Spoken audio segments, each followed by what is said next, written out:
Studying authoritarian states is not simply an historical exercise.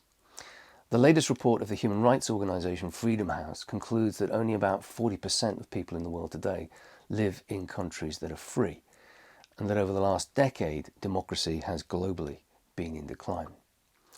Even countries that were once considered the bastions of democracy have in recent years suffered a significant decline in their democratic credentials. Now, I find this pessimism hard to accept. When I was born, most of Europe was governed by authoritarian states. But then, in the 1970s, Greece, Portugal and Spain became democracies. And with the collapse of communism in 1989, Central and Eastern Europe followed suit.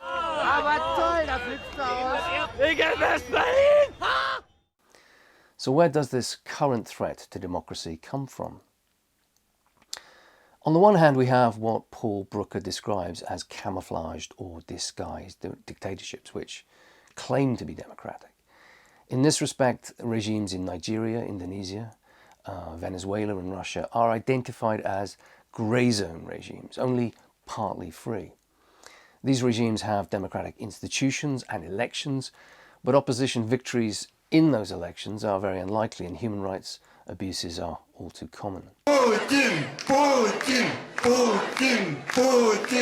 Observers say the goal was a high voter turnout to lend the election more legitimacy.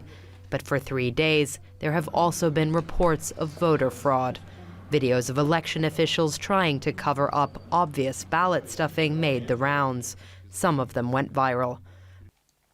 But we also have to recognize that many long-established democratic regimes have, over the last few years, dramatically enhanced their capacity to monitor and control the words and actions of individual citizens, as evidenced by the campaigns of WikiLeaks or NSA whistleblower Edward Snowden. These things are talking to the mobile phone network and tracking your locations. You've got, Facebook spying on you.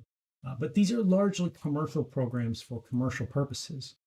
What we see now are people creating an industry to hack those phones and go beyond the level of spying that already previously we knew existed. And now they're actually taking control of that phone fully. With CCTV, electronic payment systems, personal GPS-enabled devices, biometric identity cards, and genetic fingerprinting, the 21st century state has the means of tracking citizens that goes well beyond even the nightmarish imagining of George Orwell's 1984. As Snowden himself argued in his 2014 testimony to the Council of Europe, and I quote, "Technology represents the most significant new threat to civil liberties in modern times." In conclusion, therefore, being able to identify the key features of authoritarian regimes that claim to be democratic is one of the key skills of modern citizenship. Thanks for watching. Architecture